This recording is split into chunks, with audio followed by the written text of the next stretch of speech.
Tae-jin stared at his screen and rubbed his crystalline eyes. Something was wrong. The numbers didn't make sense. He had been watching these monitors for 12 years and nothing ever happened in this part of space. This sector was dead. Empty. There was supposed to be nothing here, but now his screen showed a signal. A ship signal. He checked the systems again. Maybe the equipment was broken. Maybe he was seeing things. But no, the signal was still there. It was getting stronger. Whatever it was getting closer. Tae-jin pressed the emergency button on his desk. Red lights flashed throughout the station. Within seconds, other crew members rushed into the control room. Bora arrived first, her bioluminescent markings glowing bright blue with excitement. "What is it?" she asked, leaning over his shoulder to look at the screen. "A ship," Tae-jin said quietly. "Coming from the dead zone." Bora's eyes widened. "That's impossible. Nothing lives out there. We've checked 1,000 times." Commander Haewon entered the room, her forearms crossed over her chest. She was a tall Quelian with smooth purple skin and large black eyes. She looked tired. Running this station was usually boring work, but now her expression showed concern. "Report," she said firmly. Tae-jin pointed at his screen. "Unknown vessel, Commander. Energy signature unlike anything in our database. It appeared 20 minutes ago and is moving toward us at high speed." Haewon moved closer, studying the readings. Her face showed confusion. "This makes no sense. What kind of ship is this?" "That's the problem," Tae-jin said. The computer tried to match it with every known ship design in the galaxy. It found nothing. But then I ran a deeper search, going back through ancient records. He pressed a button. A new window appeared on the screen, showing old text and faded images. The words were barely readable, written in an ancient language that few people still understood. "These are records from 3,000 years ago," Tae-jin continued, "before the Galactic Council was formed. The energy pattern matches descriptions from these old files." Bora leaned in, reading the ancient text. Her markings flickered. "Wait, this mentioned humans." The room went silent. Other crew members had gathered around now, and they all stared at Bora. Someone laughed nervously. "Humans aren't real," one of them said. "They're just stories. Myths to scare children." Bora shook her head. "I know what the stories say. But look at this data. The energy signature is the same. The ship design matches the descriptions. What if the stories were true?" Haewon held up one hand for silence. She was thinking hard. Everyone knew the human legends. They were told across the galaxy, in every culture on every world. Humans were supposed to be warriors and explorers who could survive anything. They came from a dangerous planet and spread across the stars faster than any other species. But then they vanished. Most people believed they never existed at all. "This could be a trick," Haewon said slowly. "Pirates sometimes use fake signals to lure ships into traps." "Pirates don't have technology like this," Tae-jin argued. "The energy output is massive. This ship could power an entire city. And the speed. Commander, it's moving faster than should be possible." Haewon made a decision. She turned to another crew member. "Contact the Galactic Council. Send them all this data. Tell them we have an unknown vessel approaching." Then she looked at Bora. "Go to the archives. Pull every file we have on human legends, everything. I want to know what we might be dealing with." Finally, she turned to Tae-jin. "Keep tracking that ship.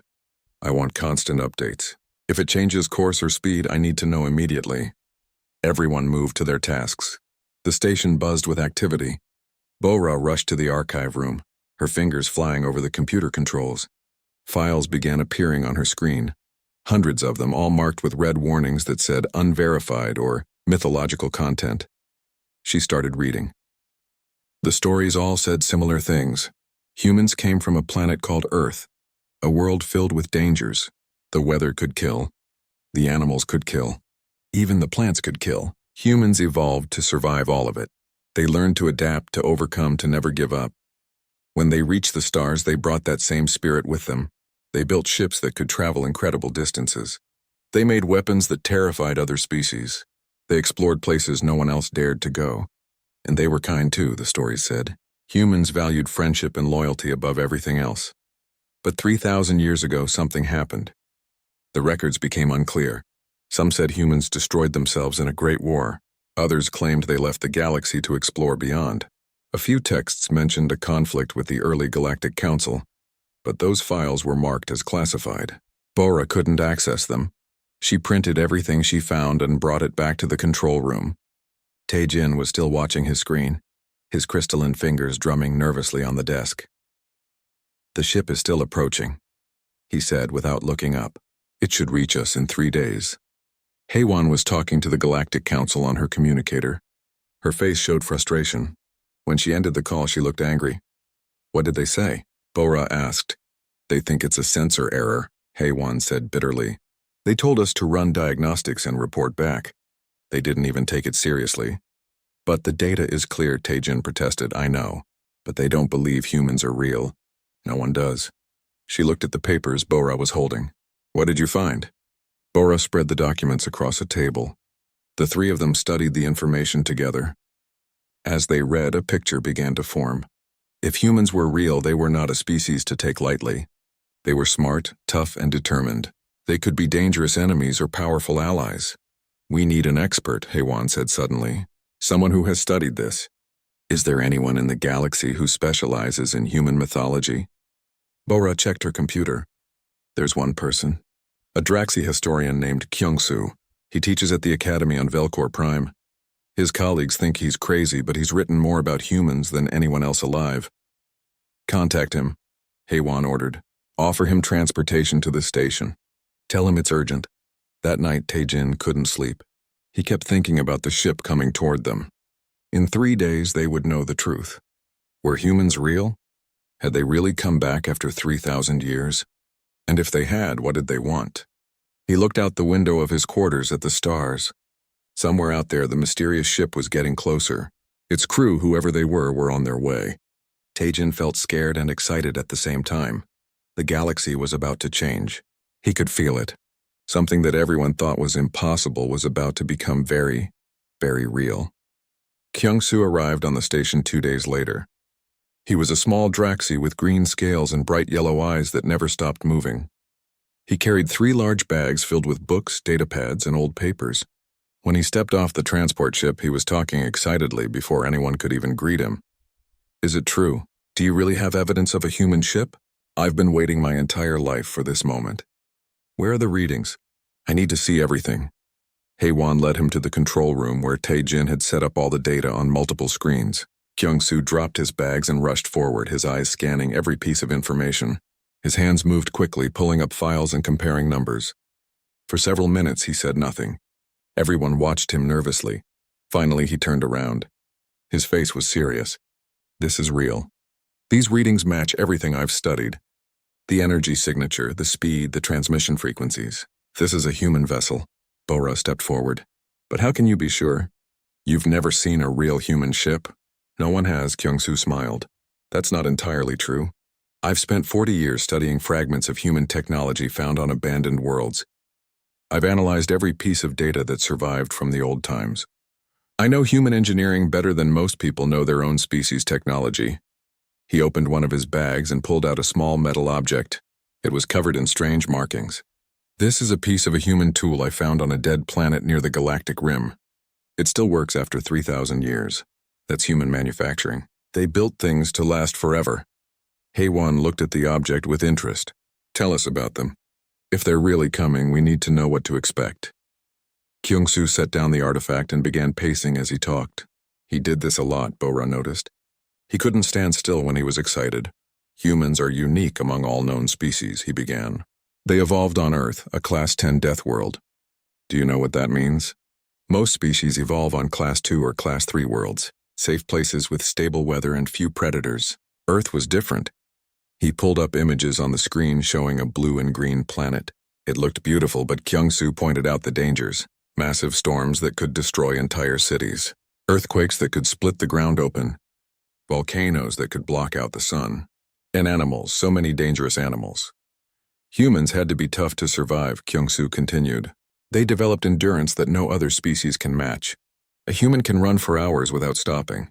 They can go days without food or water. They can survive injuries that would kill most of us. Their bodies are built for survival." Tae-jin was taking notes. "What about their minds? Their intelligence?" "Excellent question," Kyung-soo said. "Humans are creative problem solvers. They think differently than other species. When faced with an obstacle, they don't just find one solution, they find 10. And if none of those work, they invent a new solution. They went from basic tools to space travel in less than 10,000 years. Most species take 50,000 years or more. Bora raised her hand like a student in class. What happened to them? Why did they disappear? Kyung-soo's expression became sad. That's the great mystery. The official records say they destroyed themselves in a war, but I don't believe that. I found evidence of something else. Something the Galactic Council doesn't want people to know. He lowered his voice even though they were alone in the room. 3,000 years ago, when the Council was new, they encountered humans for the first time. The humans were expanding rapidly, claiming new worlds, building powerful ships. The Council became afraid. What if humans became too strong? What if they challenged Council authority? Are you saying the Council attacked them? Haewon asked quietly. I'm saying that's what some evidence suggests, Kyung-soo replied carefully. But the files are sealed. I can't prove it. What I do know is that after a brief conflict, humans left the galaxy. They took their ships, their people, and they vanished into deep space. The Council declared it a victory and rewrote history to make humans seem like myths. The room was silent. Everyone was thinking about what this meant. If the Council had lied about humans, what else had they lied about? Suddenly, Taejin's computer beeped loudly. He turned to look at the screen and his face went pale. The ship just sent us a message, he said. Everyone crowded around his screen. The message was short and written in an ancient language. Kyung-soo leaned in close, his eyes moving rapidly as he translated. It says, "We are the children of Earth. We are returning home. We come in peace. Please respond." Haewon made a decision. She looked at Taejin. Send a response. Use Galactic Common Language. Tell them they are welcome to approach the station. Tell them we wish to talk. Bora looked worried. Commander, should we wait for Council approval? The Council thinks this is a censor error, Haewon said firmly. We're the ones on the front line. We make the call. Send the message. Taejin typed quickly, encoding the response in multiple languages to make sure the humans would understand. He hit the send button and the message transmitted into space at light speed. They waited. Minutes passed like hours. Kyung-soo couldn't sit still. He paced back and forth, muttering to himself. Bora chewed on her lower lip, a nervous habit. Taejin stared at his screen, willing it to show a response. Finally, a new message appeared. This one was longer and written in perfect Galactic Common Language. Taejin read it aloud. Thank you for your response. We are glad to find peaceful people still inhabit this region. Our ship is called the Indomitable Spirit. We carry explorers returning from a long journey beyond the galaxy. We request permission to dock at your station.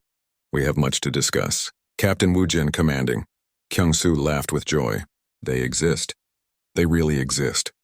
After all these years, I was right. But Haewon was thinking about the practical matters.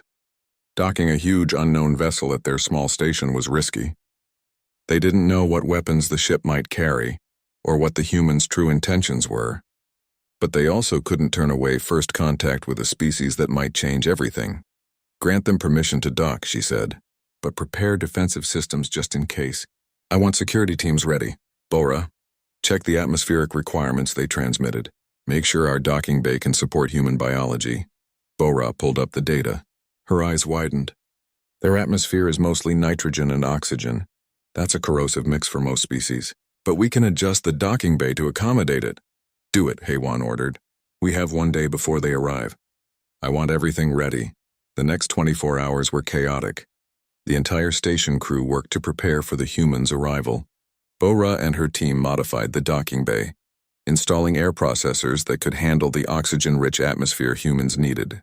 Taejin coordinated with the ship, providing them with approach vectors and safety protocols. Security teams ran drills and checked their weapons, though everyone hoped they wouldn't need them. Kyung-soo spent the time teaching everyone basic facts about human culture based on his research. Be respectful, he said. Humans value honesty and directness. Don't show fear, because they respect courage. And most importantly, don't treat them like myths or legends. They're real people with real feelings. Finally, the moment came. Alarms chimed throughout the station, signaling an approaching vessel. Everyone gathered in the observation deck to watch. Through the windows, they could see the human ship approaching. It was massive, easily 3 times larger than the station itself. Its hull was dark metal scarred with marks from countless journeys. Strange symbols were painted on its sides in white and gold. It moved with grace despite its size, gliding into position with perfect precision. Heywan stood straight, her forearms held formally at her sides.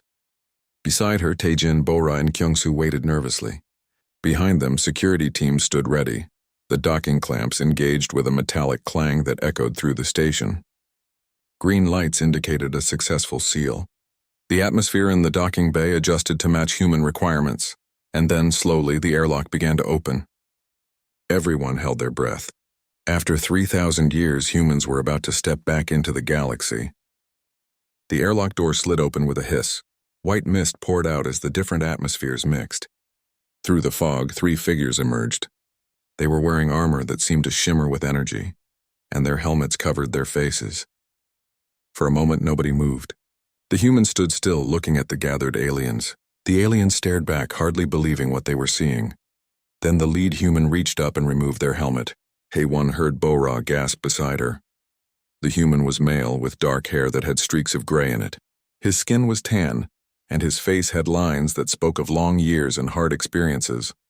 But his eyes were what caught everyone's attention. They were dark brown and filled with intelligence and warmth. He smiled, showing white teeth. "Greetings," he said in galactic common language, though his accent was strange. "I am Captain Wu Jin of the human vessel Indomitable Spirit. On behalf of humanity, I thank you for welcoming us."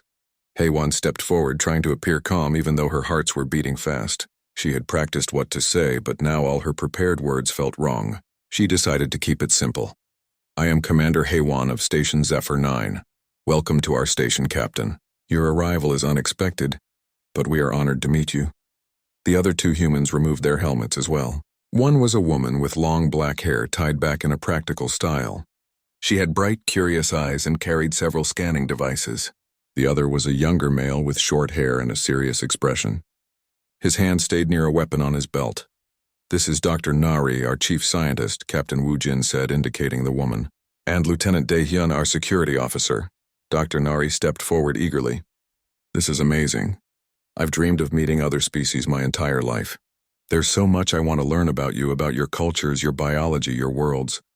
Kyungsoo couldn't contain himself any longer. He pushed forward past the security team. "You're real. You're actually real. I've spent 40 years studying you, and everyone said I was crazy, but I was right. You exist." Captain Wu Jin looked at Kyungsoo with interest. "You studied humans? Even though we've been gone for so long?" "Someone had to remember," Kyungsoo said. "Someone had to keep the truth alive. I'm Kyungsoo, a historian. I specialize in pre-council civilizations, especially yours." The captain smiled warmly and shook Kyungsoo's hand. The gesture confused some of the aliens, but Kyungsoo knew from his research that this was a human greeting. He shook back enthusiastically. "I'm glad someone remembered us," Captain Wu Jin said. "It would have been sad to return and find that we'd been completely forgotten." Heywan gestured toward the corridor. "Please come to our conference room. We have much to discuss. I'm sure you have questions, and we certainly have many for you." The group moved through the station. Other crew members lined the hallways, staring at the humans as they passed. Some looked excited, others frightened. The humans walked with confidence, their armor making soft humming sounds. Bora noticed that their equipment was far more advanced than anything the station had. The scanners Dr. Nari carried were tiny but clearly powerful. Lieutenant Dae-hyun's weapon looked compact but dangerous. In the conference room, everyone sat down. The humans removed their armor, revealing simple gray uniforms underneath. Without the armor, they looked less intimidating but somehow more real. Captain Wu Jin was tall and lean. Dr. Nari was smaller but had an energetic presence. Lieutenant Dae-hyun sat stiffly, his eyes constantly scanning the room for threats. "I'm sure you have many questions," Captain Wu Jin began. "Let me start with the obvious one. Where have we been for 3,000 years? Everyone leaned forward. This was the question they all wanted answered. "We left the galaxy," the captain said simply. "Not because we wanted to, but because we had to. There was a conflict with the early Galactic Council. They saw us as a threat. We were expanding too fast, growing too strong. They tried to stop us." Heywan felt her heart sink. So it was true. The Council had attacked humanity. "We fought back," Captain Wu Jin continued, "and we were winning. But our leaders realized something. If we stayed and fought, thousands of species would die. The galaxy would be devastated by war. So we made a different choice. We negotiated a peace treaty. We agreed to leave the galaxy entirely and never return. But you're back now, Tae-jin said. Doesn't that break the treaty? Captain Woo-jin nodded. The treaty had a time limit. 3,000 years. We agreed to stay away for that long, to give the galaxy time to mature and grow without us. Now that time has passed. We are free to return, Dr. Nari spoke up excitedly. And what we found beyond the galaxy was incredible. Other galaxies, each with their own civilizations and wonders. We've learned so much, made friends and allies, discovered technologies that seemed impossible. Humanity has grown and changed in amazing ways. How many humans are there now? Bora asked. Captain Woo-jin smiled. When we left, there were about 20 billion of us. Now there are over 200 billion, spread across dozens of colony fleets. We've been traveling, exploring and growing for 3,000 years. And now we want to come home. Come home? Haewon repeated. You mean to Earth? Yes, our ancestral planet. We know the Council designated it as a nature preserve. But it's our home. We were born there, as a species. We have a right to return. The room went quiet. This was a problem. Earth was protected by Council law. No one was allowed to colonize it or disturb its ecosystem. It had been that way for thousands of years. If humans tried to reclaim it, the Council would resist. The Council won't allow that easily, Haewon said carefully. There will be political complications. Lieutenant Dae-hyun spoke for the first time, his voice hard. We don't need their permission. Earth is ours. We'll take it back if we must, Captain Woo-jin held up a hand. Easy, Lieutenant. We prefer peace, Commander Haewon. We don't want war. But we also won't be denied our birthright. We hope the Council will be reasonable. Kyung-soo was writing frantically on a datapad, recording everything. This is incredible. The greatest historical event in galactic history is happening right now. Dr. Nari changed the subject, sensing the tension. We're not here to cause problems. We're here to reconnect, to share what we've learned. Look at this. She pulled out a small device and activated it. A hologram appeared above the table, showing complex mathematical formulas and energy patterns. Bora's eyes widened as she recognized some of the concepts, but others were completely new. This is clean fusion technology, Dr. Nari explained. It can power entire cities with zero waste. We want to share this with you. We have medical advances that can cure diseases you still struggle with, agricultural techniques that can feed billions. We come bearing gifts. Why? Tae-jin asked suspiciously. What do you want in return? Captain Woo-jin looked at him seriously. We want a place in this galaxy again. We want to be part of the galactic community. And there's another reason. During our travels, we encountered a threat. A hostile force that consumes galaxies. They're far away now, but they're coming this direction. In perhaps 1,000 years, they'll reach this galaxy. When they do, everyone here will need to be ready. We can help with that. Haewon felt cold fear creep through her. An external threat that could destroy the galaxy? This changed everything. You're saying we need you, she said slowly. We need each other. Captain Woo-jin corrected. Humanity alone can't stop what's coming. But together, with the combined strength of all galactic species, we have a chance. That's why we're here. Not just to reclaim our home, but to prepare for what's ahead. The conversation continued for hours. The humans shared stories of their journey, of the wonders and terrors they had seen. They talked about other galaxies where life had evolved in ways no one had imagined. They showed images and videos that left everyone amazed. But underneath all the friendly talk, there was tension. The humans were powerful, perhaps more powerful than the entire Galactic Council. They were friendly now, but what if that changed? What if they decided to take what they wanted by force? As the meeting ended and the humans returned to their ship, Haewon knew that everything was about to change. The galaxy had existed without humans for 3,000 years. Now they were back, and nothing would ever be the same again. 3 days after the first meeting, everything was different. The humans had stayed docked at the station, and more of their crew had come over to exchange information and learn about current galactic society. Dr. Nari spent hours with Bora in the engineering section, comparing technologies and excitedly discussing scientific theories. Captain Woo-jin met regularly with Haewon, speaking about politics and history. Even Lieutenant Dae-hyun had relaxed slightly, though he still watched everything carefully. But not everyone was happy about the situation. Tae-jin had noticed something that worried him. The humans were scanning everything. Their equipment was constantly active, gathering data about the station, the surrounding space, and the local star systems.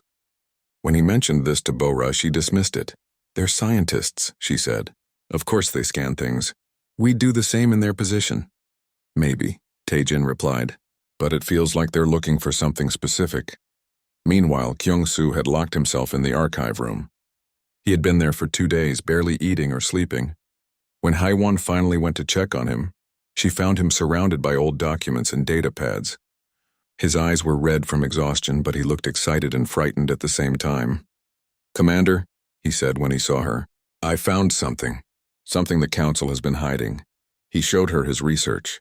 Using his security clearance and some clever searching, he had accessed classified files from 3,000 years ago. The files were heavily encrypted, but Kyung-soo had spent decades learning ancient languages and codes. He had broken through the security. What he found was disturbing. The official history was a lie. 3,000 years ago, the Galactic Council didn't just encounter humans. They attacked them without warning. The Council had been afraid of human technology and expansion. They saw humans as a threat that needed to be eliminated before they became too powerful. But the attack failed. Humans fought back with incredible ferocity. Despite being outnumbered and caught by surprise, they won battle after battle. Human ships were faster and more maneuverable. Human weapons were more powerful. Human tactics were unpredictable and effective. Within a year, the Council was losing the war. Faced with defeat, the Council offered a peace treaty. But it was a trap. The treaty was designed to force humans to leave the galaxy. The Council told everyone that humans had agreed to leave peacefully, making it seem like a diplomatic victory. They then rewrote history, turning humans into myths and legends. This way, no one would know that the Council had tried to commit genocide and failed. Haewon read through the documents with growing horror. Her entire career had been built on serving the Council. She believed in their mission of peace and cooperation. But this showed that the Council's foundation was built on lies and attempted murder. "Do the humans know about this?" she asked quietly. "They must," Kyung-soo said. "Their history would have recorded what really happened. They know the Council tried to destroy them." Haewon thought about Captain Woo Jin and his crew. They had been friendly and open. But underneath that, they must be angry. Their ancestors had been attacked without cause. They had been forced to leave their home galaxy, and now they were back and they knew the truth. "What are you going to do with this information?" Kyung-soo asked. Before Haewon could answer, alarms began blaring throughout the station. She ran to the control room with Kyung-soo following behind. Taejin was at his station looking at multiple screens with a worried expression. "What's happening?" Haewon demanded. "Council fleet just arrived," Taejin said. 12 warships. They're taking up attack positions around the station and the human vessel." Haewon cursed under her breath. She had sent regular reports to the Council about the humans, but they had seemed uninterested. Now suddenly they show up with warships? This was bad. A communication request came through. Haewon accepted it, and a hologram appeared showing an elderly Quilian woman with white skin and cold blue eyes. This was High Arbiter Valara, one of the most powerful members of the Council. She was known for being strict and traditional. "Commander Haewon," Valara said formally, "you are ordered to detain the human vessel and its crew. They are to be held for questioning regarding their unauthorized entry into Council space." "With respect, High Arbiter," Haewon replied carefully. "The humans have not violated any laws. They are peaceful visitors." Valara's expression hardened. "They are humans. Ancient protocols require that any human presence in this galaxy be treated as a security threat. The treaty they signed 3,000 years ago clearly states they are not to return. The treaty had a time limit." Kyung-soo spoke up, unable to help himself. 3,000 years. That time has passed. They are legally allowed to return." Valara looked at Kyung-soo with distaste. "And who are you?" Kyung-soo, historian and expert on human civilization. "I've studied the original treaty. It clearly specifies a 3,000-year duration, after which humans would be free to return." "That is your interpretation," Valara said coldly. "The Council has different legal experts who disagree. Regardless, this matter is above your authority. Commander Haewon, you will execute your orders or face charges of treason." The communication ended. Haewon stood in silence, her 4 hands clenched into fists. She was being ordered to attack or capture peaceful visitors.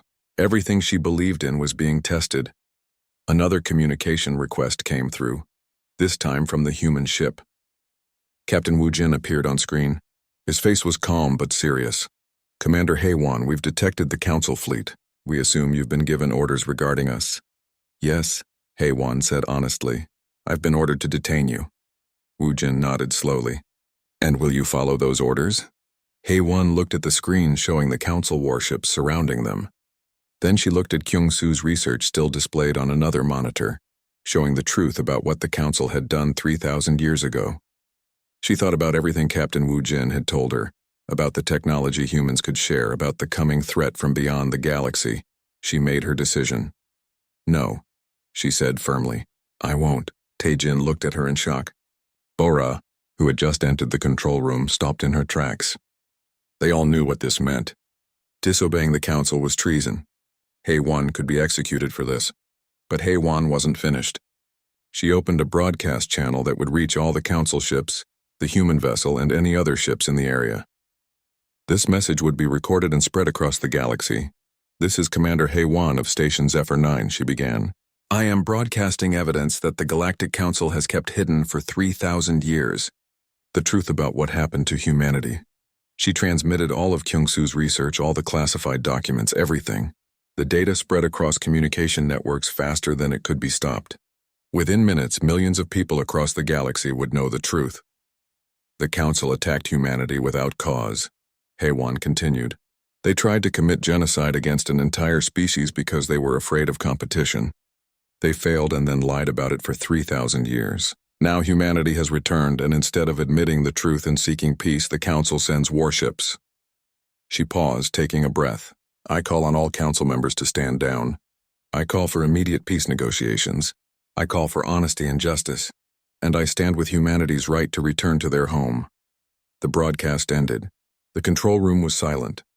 Heiwan had just committed career suicide and possibly actual suicide. But she felt strangely calm. For the first time in days, she felt like she had done the right thing. Captain Wu Jin's face on the screen showed surprise and respect. "That was incredibly brave, Commander." "Thank you." "Don't thank me yet," Heiwan said. "We still have 12 warships pointing weapons at us." As if in response to her words, alarms blared again. Tae-jin looked at his screens and his face went pale. "Commander," he said quietly, "more ships are arriving. Dozens of them. Human ships." On the screen, new contacts appeared around the system. Human vessels dropped out of faster-than-light travel in perfect formation. They were sleek and powerful, making the Council warships look old and clumsy by comparison. Within seconds, the humans had the Council fleet completely surrounded. Captain Wu Jin smiled slightly. "I should mention, Commander, the indomitable spirit isn't alone. We brought friends, just in case things didn't go well. Now let's see if the Council is ready to talk honestly for the first time in 3,000 years." The space around Station Zephyr 9 had become a standoff. 12 Council warships faced 37 human vessels. For several tense minutes, nobody moved. Everyone waited to see who would fire first. In the station's control room, Heiwan watched her screens with her hearts pounding. She had started something that could lead to war. But she had also told the truth, and that had to count for something. High Arbiter Valara's face appeared on screen again. She looked furious, but there was also fear in her eyes. She had seen the human fleet arrive. She had seen how easily they had surrounded her warships, and her communication channels were flooding with messages from across the galaxy, people demanding answers about Heiwan's broadcast. "Commander Heiwan," Valara said, her voice shaking with anger, "you have committed treason. You have endangered the entire galaxy with your actions." "I have told the truth," Heiwan replied calmly, "something the Council should have done 3,000 years ago. The galaxy deserves to know what really happened." Before Valara could respond, another communication channel opened. A new hologram appeared, showing an elderly human with completely white hair and a face that showed great wisdom. This was Fleet Admiral Minho, commander of the Human Expeditionary Forces. "High Arbiter Valara," Admiral Minho said in a deep, calm voice. "I believe we need to talk. Standing here with weapons pointed at each other serves no purpose." Valara looked at him with barely controlled rage. "You have no right to be here. The treaty forbids your return." "The treaty expired," Admiral Minho said patiently. "We fulfilled our obligation. We stayed away for 3,000 years as agreed. Now we are exercising our right to return home. We do not need your permission for this. You come with warships, Valara accused. That is not peaceful. We come prepared to defend ourselves, the Admiral corrected. History has taught us that the Council cannot be trusted. Your attack 3,000 years ago proved that. And now you arrive here with warships aimed at a single exploration vessel. Who is the real aggressor? Valara had no answer to that. The truth was now public. The entire galaxy knew that the Council had started the conflict. They couldn't pretend to be victims anymore. Captain Wu Jin joined the conversation. High Arbiter, we don't want war. We've seen enough war in our travels through other galaxies. We come offering friendship and cooperation, but we will defend ourselves if attacked. Your fleet is outmatched. Please don't make this worse. On the station, Tae-jin was monitoring all the ship's weapon systems. He could see that the human ships were far more advanced. Their shields were stronger, their weapons more powerful. If fighting started, the Council fleet would be destroyed in minutes. Valara must have realized this too. She was silent for a long moment, thinking hard. Finally, she spoke again, her voice controlled but bitter. What do you want? Admiral Minho listed their demands simply. First, recognition that humanity has the right to exist in this galaxy. Second, the return of Earth to human control. Third, establishment of diplomatic relations between humanity and the Galactic Council. And fourth, a formal apology for the attack 3,000 years ago. The Council will never agree to this, Valara said. Then the Council will have to change, Admiral Minho said firmly, because we are not leaving. And we are not alone. The broadcast Commander Haewon sent is spreading across the galaxy. People are learning the truth. They are questioning the Council's authority. You can either negotiate with us now or you can face a political crisis unlike anything you've seen before. Haewon added her voice. High Arbiter, I have served the Council my entire career. I believed in its mission, but I can't serve an institution built on lies and violence. The galaxy has changed. It's time for the Council to change too. Other communication channels began opening. Council members from different worlds started joining the conversation. Many of them had seen Haewon's broadcast. Some were angry at the humans, but others were angry at the Council leadership for hiding the truth. Arguments broke out between Council members, broadcast across the galaxy for everyone to see. The debate lasted for hours. Threats were made and withdrawn. Proposals were offered and rejected. But slowly a compromise began to form. The Council was divided. Some members wanted to fight, but many others wanted peace. The truth had shaken the foundation of galactic politics. Finally, after 8 hours of intense negotiation, an agreement was reached. Humanity would be allowed to return to the galaxy. Earth would be returned to human control, though they agreed to preserve its ecosystem and share the planet with its current wildlife. A new treaty would be written, this time by both humans and Council members working together. And most importantly, the Council would publicly acknowledge what had happened 3,000 years ago. In return, humans would share their advanced technology with the galaxy. They would help prepare for the external threat they had mentioned. And they would limit their military presence to agreed-upon levels. It wasn't everything either side wanted, but it was enough. The weapons powered down, the fleets moved apart, and for the first time in 3,000 years, humans and the Galactic Council were officially at peace. 2 months later, Haewon stood on the observation deck of a new diplomatic station built in orbit around Earth. The planet below was beautiful, covered in blue oceans and green continents. Human colony ships were arriving daily, and construction had begun on new cities designed to blend with nature rather than destroy it. She had not been punished for her actions. Instead, she had been promoted. She was now the official liaison between humanity and the Galactic Council, a position created specifically for her. It was challenging work, but it felt important in a way her old job never had. Bora had joined a joint research team with Dr. Nari. Together, they were working on new technologies that combined human innovation with Council knowledge. The discoveries they were making would benefit everyone in the galaxy. Tae-jin had been offered a position training Council military forces in new defensive strategies. Lieutenant Dae-hyun was helping with this, teaching tactics that humans had learned from their journeys through other galaxies. The goal was to prepare for the external threat that would one day reach this galaxy. And Kyung-soo, the historian who everyone had called crazy, was now one of the most respected academics in the galaxy. He had been right all along. Humans were real, and he had never stopped believing in them. Now he was writing the true history of humanity, making sure that this time the truth would not be forgotten. Captain Wu Jin approached Heiwan as she stood looking at Earth.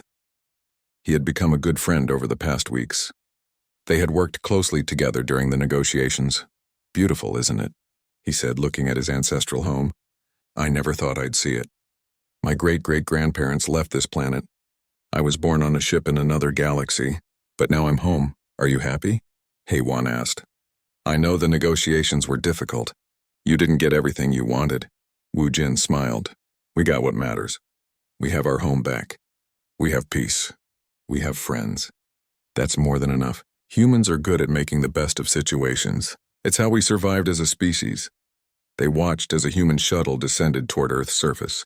It carried families, children who would be the first generation in 3,000 years to grow up on humanity's birth world. They would play in Earth's gravity, breathe Earth's air, and call Earth home. Do you think it will work? Heiwan asked. This peace between our people? I think it has to, Wu Jin replied. Because the threat we told you about is real. One day, perhaps in a few hundred years or 1,000, something terrible will come to this galaxy.